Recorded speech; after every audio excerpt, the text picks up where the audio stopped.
आपण आता निघालो आहोत कर्नाटक राज्यातील अफजलपूर तालुक्यातील एक लहानसं गाव गाणगापूर या ठिकाणी। हे दत्तभक्तांची पंढरीच आहे, कारण इथे साक्षात दत्तगुरू आहेत। अवधूत चिंतन श्री गुरुदेव दत्त श्री स्वामी समर्थ। तर आता आपण आलो आहोत गाणगापूरमध्ये दत्तगुरूंचं दर्शन घेण्यासाठी। तर चला माझ्यासोबत।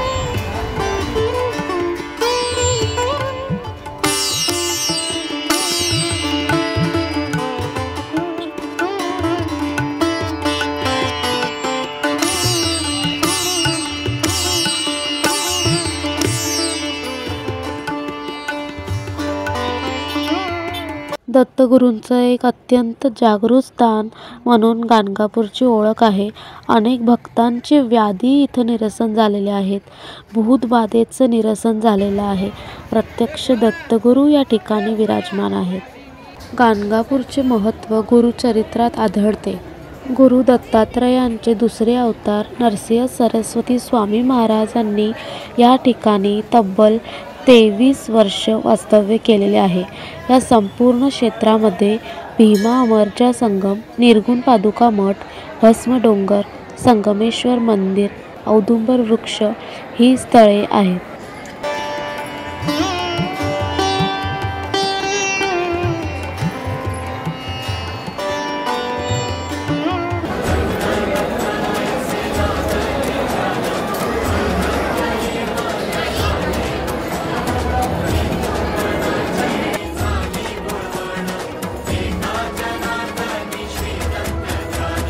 प्रत्यक्ष नरसिंह सरस्वती महाराज ह्याच गावात राहून दररोज स्नान भीमा अमरच्या संगमावर करून दुपारच्या वेळेस निर्गुण मठात गुप्त रूपाने भिक्षेसाठी कोणत्या ना कोणत्या रूपात उपस्थित राहतात। आणि आपण अज्ञानामुळे शेजारी असून सुद्धा श्री गुरूंना ओळखू शकत नाही।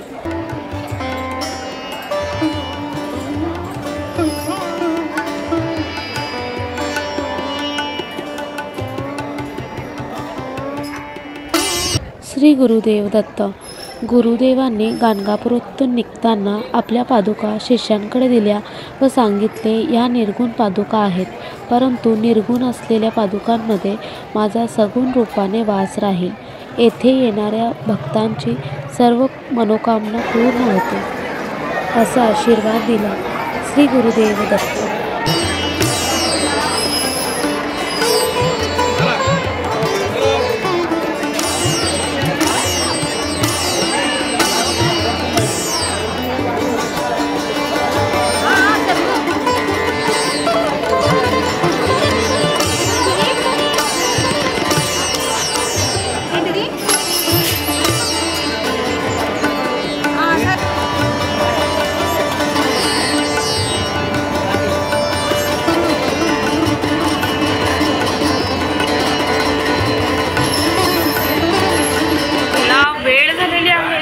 नाश्ता इतका हेवी नाही झालाय, त्यामुळे आता मी फर्स्ट लंच करणार आहोत कर्नाटकी थाली।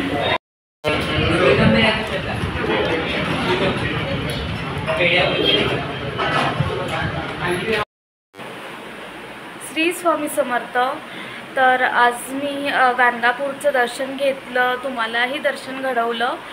पण तुम्ही बघितलं का की निर्गुण पादुकांचं दर्शन आपल्याला झालेलं नाही आहे।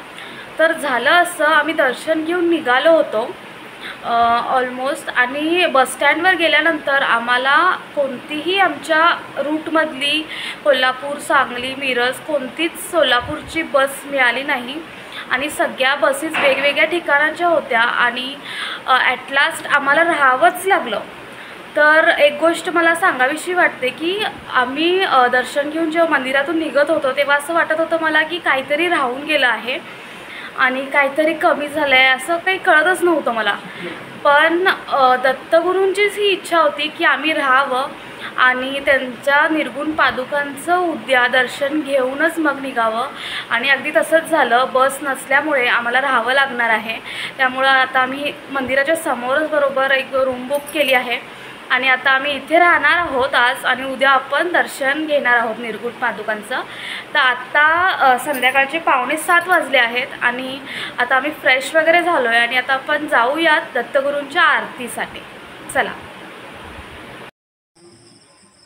खरंच देवांनी योजना करून ठेवलेलीच असते आपल्या भक्तांसाठी. तर आम्हाला अक्कलकोटवरून इथे येईपर्यंत 3:15 झाले होते आणि निर्गुण पादुकांचं दर्शन फक्त 2 ते 2:30पर्यंतच असतं असं आम्हाला इथे आल्यानंतर समजले. आणि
आरती मिळाली, आमचं जेवणही झालं. आता श्री गुरुदेव दत्त, श्री गुरुदेव दत्त.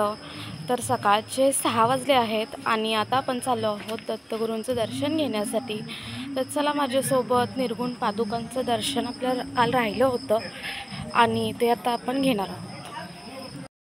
तर सकाळी सकाळी तुम्ही बघितलं काहीच गर्दी नाही आहे आणि पटकन आज आपलं दर्शन होणार आहे.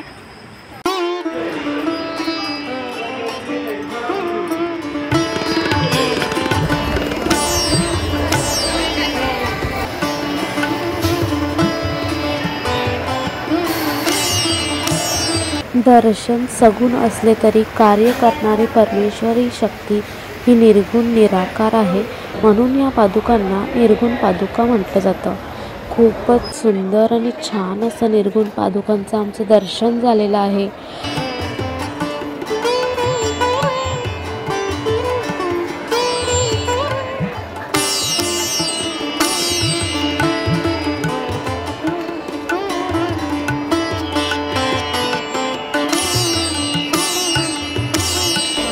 भीमा नदीमध्ये अवतार समाप्तीचा प्रवास करताना अचानक दत्तगुरू गुप्त झाले आणि त्यानंतर त्यांनी भक्तांना या पादुका स्थळी दर्शन दिले.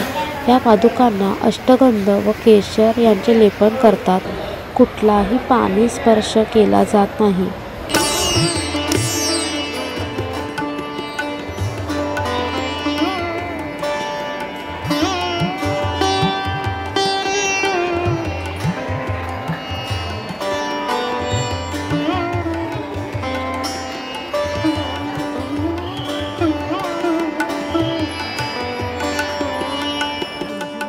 खूप छान दर्शन झालेलं आहे आणि दर्शन घेऊन आरतीही मिळाली आणि आता आपण जाणार आहोत भीमा अमरच्या संगमावर. चला.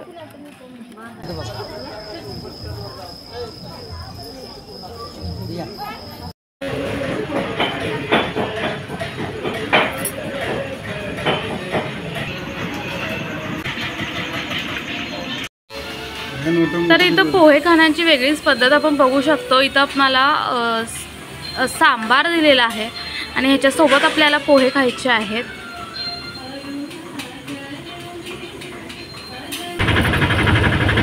नाश्ता करून झाल्यानंतर आता आपण निघालो आहोत भीमा अमरच्या संगमावर, जे आहे 2 ते 3 किलोमीटर अंतरावर। आणि इथून जाण्यासाठी भरपूर वडाप रिक्षा वगैरे आहेत, तर 20 रुपये प्रत्येकाला घेऊन ते आपल्याला तिथे घेऊन जातात।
आपण येऊन पोहोचलो आहोत भीमा अमरच्या संगमावर। चला दर्शन घेऊया।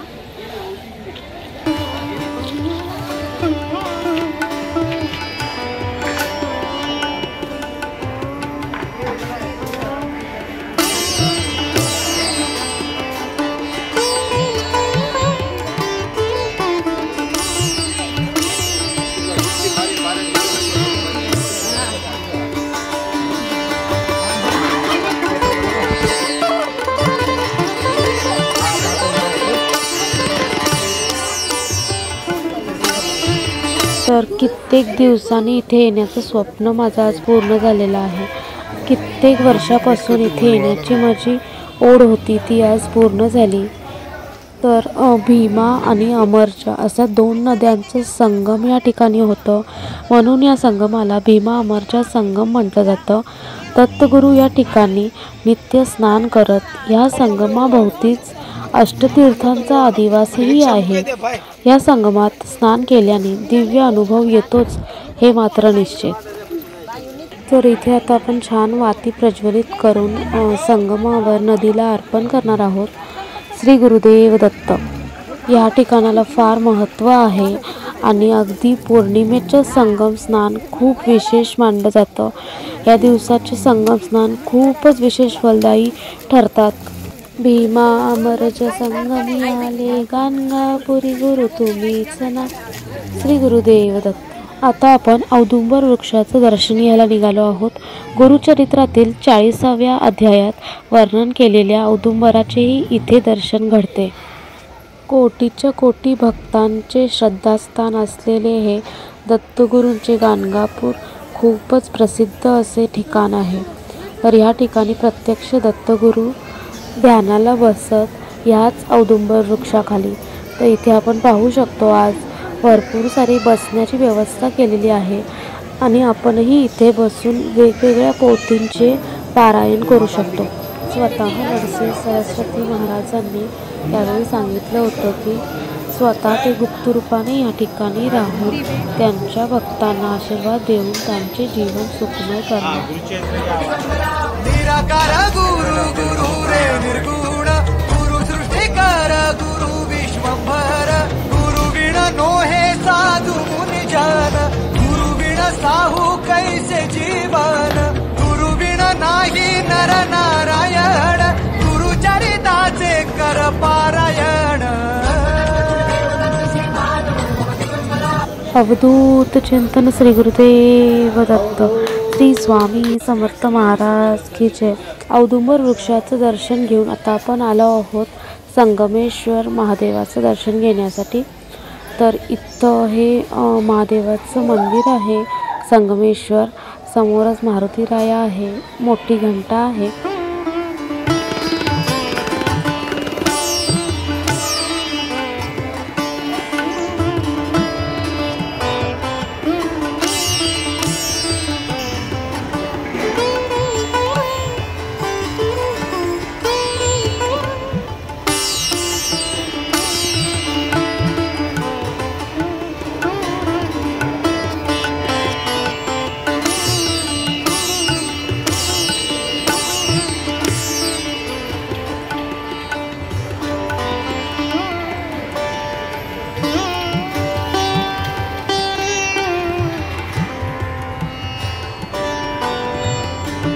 दिगंबरा दिगंबरा श्रीपाद वल्लभ दिगंबरा दिगंबरा दिगंबरा नरसिंह सरस्वती दिगंबरा.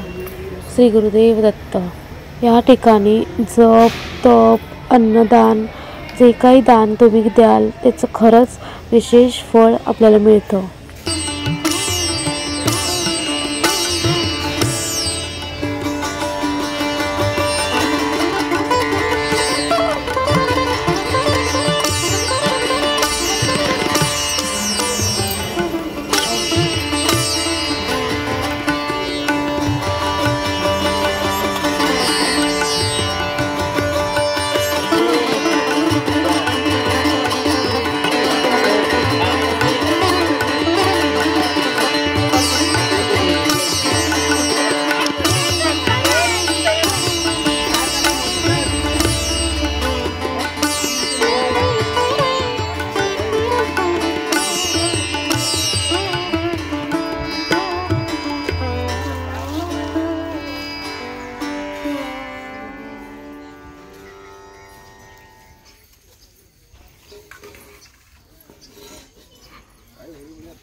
श्री गुरुदेव दत्त. आता आपण आलो आहोत भस्माचा डोंगर पाहण्यासाठी. तर भस्माचा डोंगर याला परशुराम यज्ञभूमी असं देखील म्हटलं जातं, कारण परशुरामांनी जगाच्या कल्याणासाठी भरपूर यज्ञ केले होते आणि त्या भस्माचा मोठा डोंगर तयार झाला होता, त्यामुळे याला भस्माचा डोंगर म्हटलं जातं. या स्थानाचं एक विशेष महत्त्व आहे. दिव्य स्थळ आहे. या ठिकाणी अनेक ऋषीमुनींनी तप साधना केलेली आहे आणि यामुळेच या भूमीतील विभूती म्हणून अनेक भाविक लोक घरी घेऊन जातात. गाणगापूरचे भस्म पवित्र आणि प्रसिद्ध आहेच. हे भस्म हाच इथला मुख्य प्रसाद आहे. या भस्माने पिशाच्च बाधा हटते, रोगराईपासून माणसांची मुक्ती होते अशी मान्यता आहे.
तर दत्तगुरूंचं दर्शन झालेलं आहे, निर्गुण पादुकांचं दर्शन झालं, संगमावर जाऊन आलो, औदुंबर वृक्षाचं दर्शन झालं, भस्माचा डोंगर पाहिला. तर आता आपण आलो आहोत शनिदेवांच्या दर्शनासाठी. तर इथे शनिदेव स्वयंभू आहेत अशी मान्यता आहे. साक्षात शनिदेव इथे प्रकट झाले होते असं मानलं जातं आणि आता आपण इकडचं दर्शन घेण्यासाठी आलो आहोत.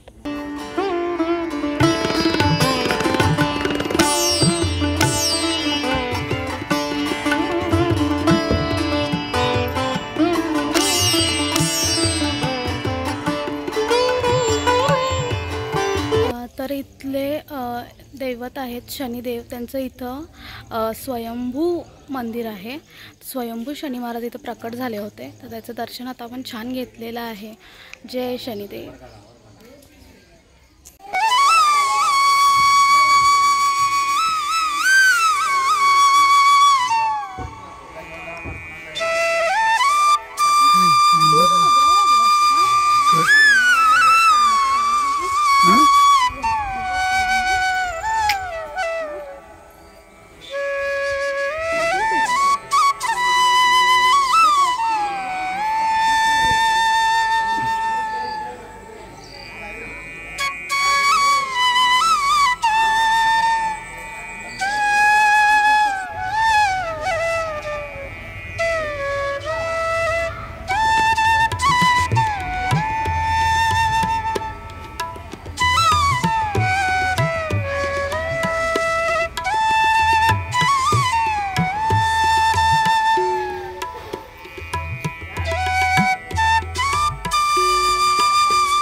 शनी मंदिरात दर्शन घेतलेलं आहे आणि आता आपण परत देवळाकडे जाणार आहोत.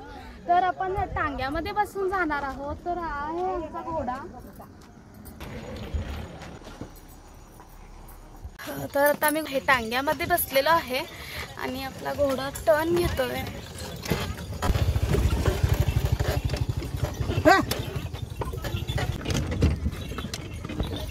तू ड्राईव्ह करतो बरं.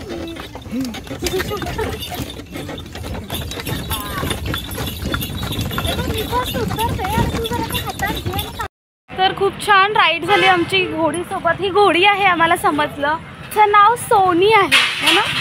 थँक्यू. तर छान दत्तगुरूंचं दर्शन घेतलं. भस्माचा डोंगर, त्यानंतर औदुंबर वृक्ष आणि भीमा अमरजा संगम, सर्व दर्शन व्यवस्थित झालेलं आहे. खरं तर इथून पायच निघत नाही आहे. खूप प्रसन्न आहे इथं. तर जावं तर लागणारच आहे. आता आपण परतीच्या प्रवासाला लागणार आहोत. तर व्हिडिओ आवडला असेल तर लाईक, शेअर आणि सबस्क्राईब करा. भेटूयाच्याच पुढच्या व्हिडिओमध्ये. श्री स्वामी समर्थ. श्री गुरुदेव दत्त.